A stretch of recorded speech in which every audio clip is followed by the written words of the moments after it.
We are on page 40. And Rabbeinu Avraham has been preparing us in this character trait of compassion, being a compassionate person.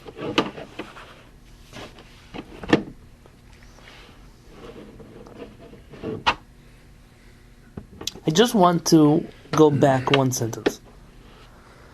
And he says, "Shetiyah hanefesh nota mitzad hachzariut el tzad harachmanut v'rakut halev." A person should change their heart from one of callousness to one of compassion and sensitivity. V'az yirachem al mi shezakuk larachamim. And then he says here, therefore, you will be kind to one who deserves compassion. That word "deserves" is not in the text. Deserves is a very, it's a hard word. What do you mean deserves? I'm going to start judging who deserves kindness, compassion, who doesn't deserve. That's what most people do. That's exactly what I believe callousness of the heart is. When you start to calculate too much who deserves kindness and who doesn't.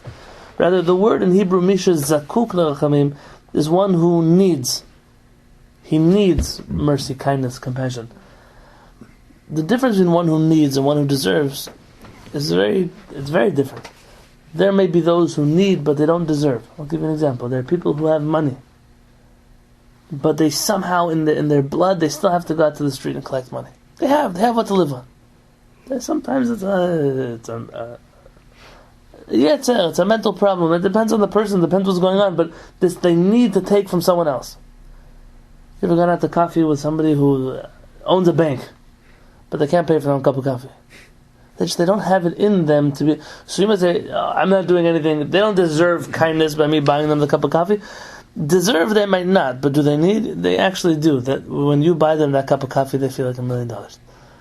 And it's a silly thing because they could buy the whole coffee shop, not just the cup of coffee. But I believe that Rabbeinu Avraham is trying to get us to a place where we stop thinking so much and start doing a little bit more. And then he gives a few examples. Yazor lanofel b'tzara. It should save someone from distress. Literally, though, he says, one who has fallen on hard times.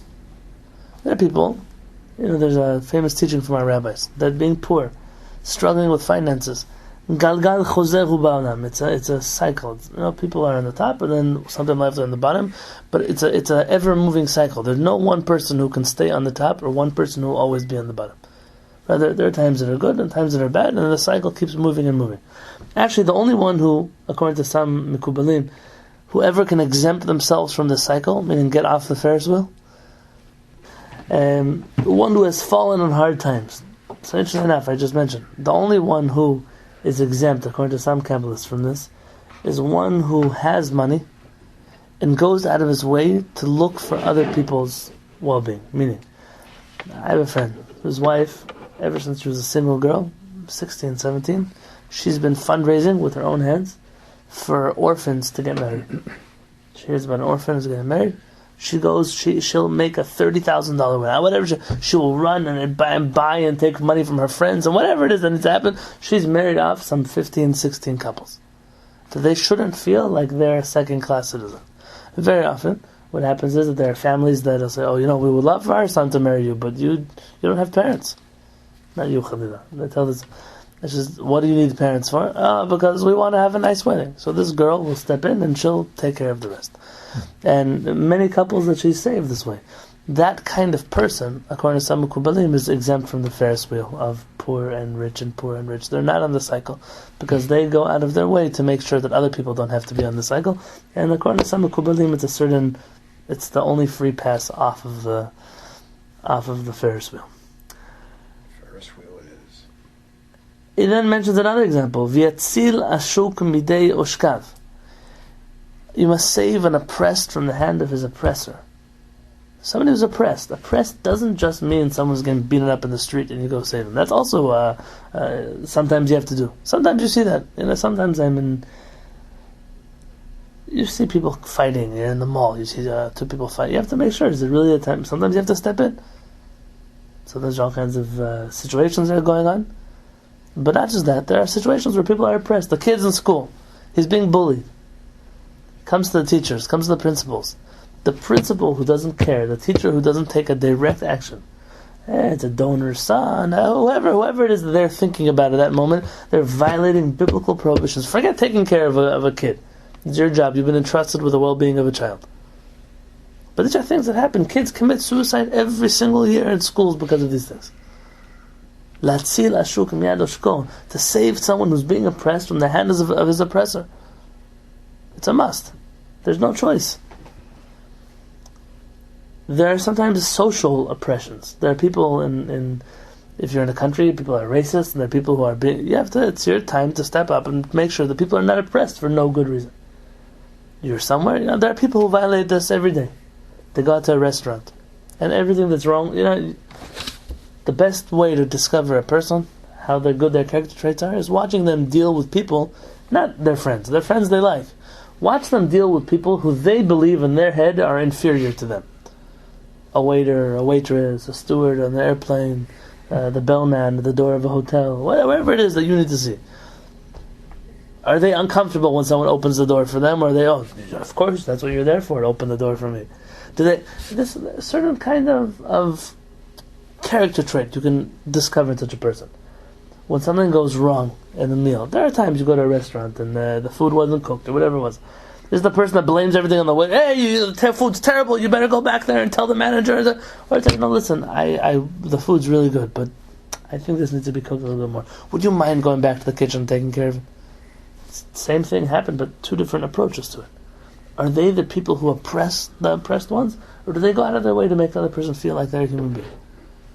Now, I find myself in the hospital a lot. There's nurses and doctors and physical therapists, all kinds of people there. What about the janitors that are cleaning the halls? They don't ever stop and say hello to them. They don't have a name tag that says registered nurse. But they're also people. They also might not have had a lunch break in a while. Maybe you have those extra cupcakes you're not going to eat. You can pass them around the hallway. Not just to the doctor's table. There are the people there. The gardener, the guy. Oh, you have to think a little. Save an oppressed from the hands of his oppressor. V'yachid re'evim, to feed those who are hungry. This is Baruch Hashem. I don't know how many people we know like this, but there are people. If you need a list, I have. There are people who don't have what to eat. They open up their refrigerator and it's empty. It's empty. Some of us, we have cabinets full of food and freezers. Well, there's some people that really don't know where tomorrow's breakfast is going to come from. Tomorrow's dinner for the family is going to come from. In Yeshiva, when we were by Harav Peretz, he started an initiative under... people should know it's from him.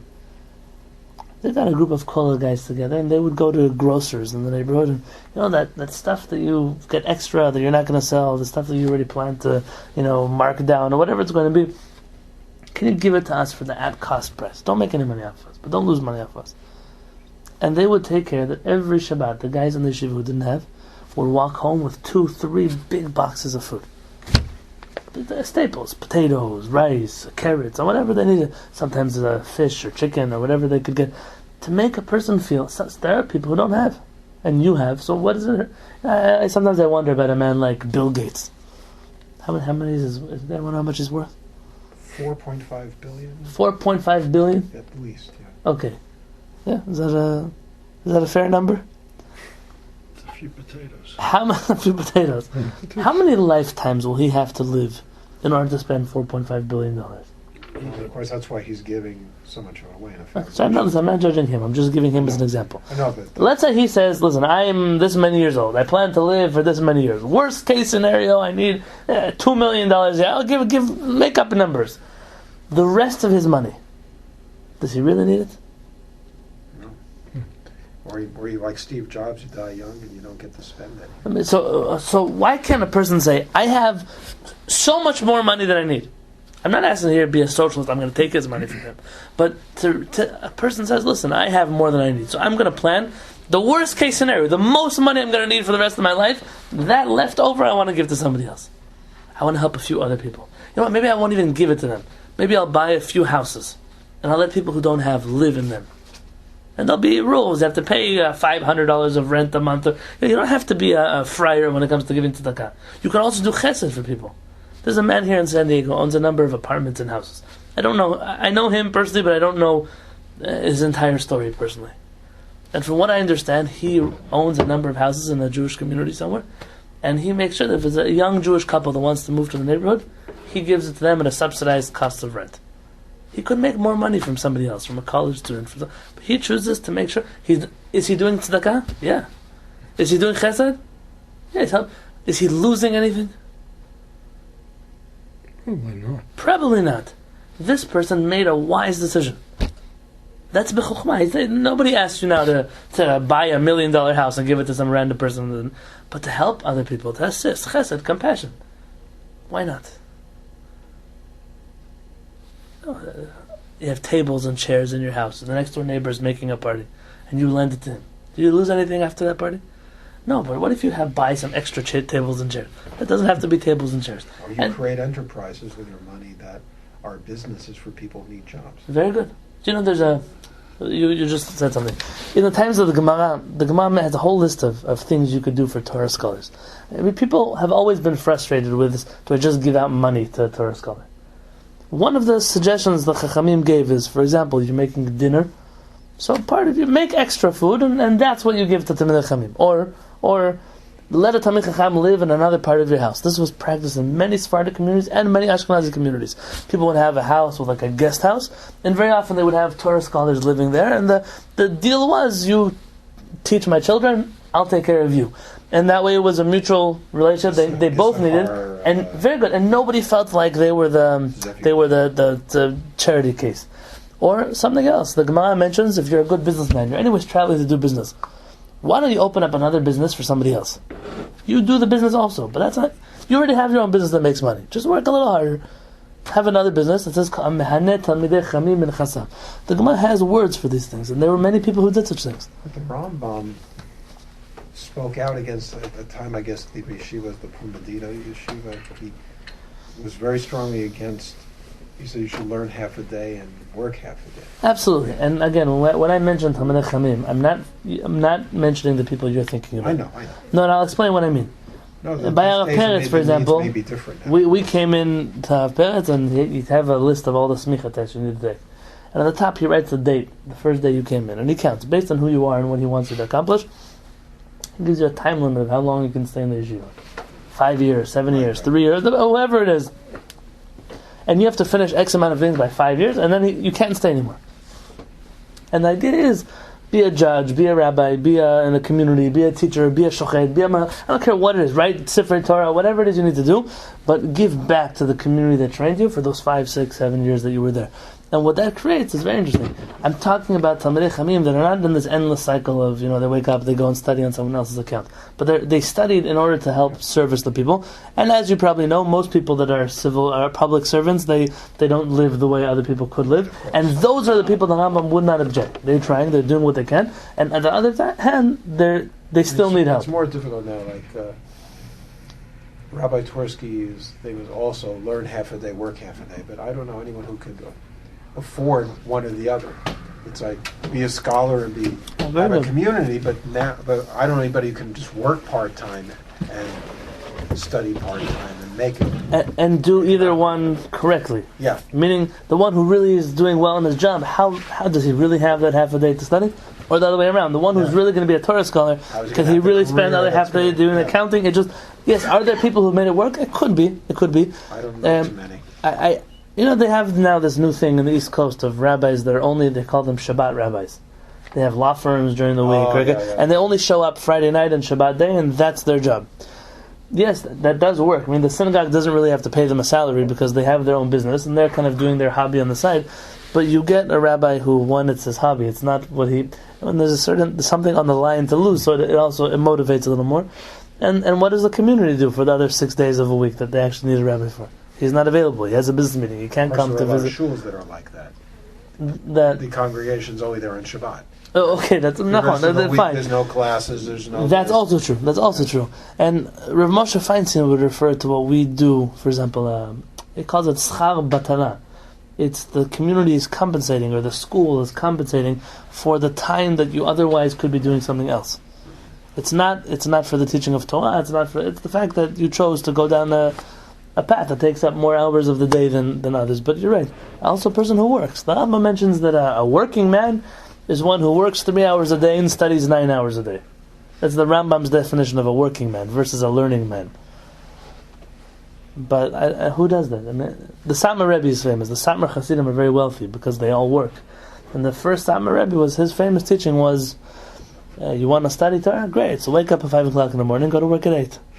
Says don't everyone's got their own, and that's what the Hasidim do. They really have Hasidim that they study in the mornings, they study at nights, and they work the whole day. So when do they have a life? That is their life. That's their life. We're Californians and go to the beach and go to right, pines and right. Very good. We're outdoor people out here. Yeah, it's a different world. Yeah, I mean, it's kind of like, what about people in their lives? Do they raise your connect? kids? I'll tell you the truth. Is my New York is very much like that. You're also from the East Coast. it's a different. There's a different. There are different models that are being developed today in the Torah world, and I'm watching some of them develop. I've always wondered if in a yeshiva where people do study at night, married people that study at night, kids are sleeping. The house is shut down for the evening, 8 o'clock, 9 o'clock, whatever it is, that people go back to study. If there's an environment, you have to figure out how tzniut would work in such a place and how it would be practical. And if a married couples would come and study together as part of a kollel setting. So it's a husband and his wife having a time. He anyways needs to learn. She anyways wants to learn also. Maybe there's a time. These are couples that are on the same path in life spiritually. Why not have a night seder where instead of it just being going back to the same guy you studied with all day, but maybe bring it a little bit home? Or children being able to come with their parents to study in a kollel yeshiva setting. In my yeshiva, it used to be that way. By it's a little bit different than learning wise, but it was a normal thing. Kollel guys are out of the house at 7 o'clock in the morning, they come back 6, 7, 8 o'clock at night. Very much in our yeshiva was encouraged that the wives who, sometimes they work, sometimes they don't work, they would come for lunch and take their husbands, they would go sit in somewhere in the old city and just have lunch together. An hour and a half in the middle of the day, 2 hours in the middle of the day, they got to spend time together. It was a very special thing, and what it did for the yeshiva was you felt that it was part of the family, and your wife wasn't sitting at home wondering how many cups of coffee did my husband make today instead of studying Torah. There are models that are being tweaked and played with, and we'll see where they go, but B'ezrat Hashem, I have hope. Nice to try new things. I have hope. It's Hashem.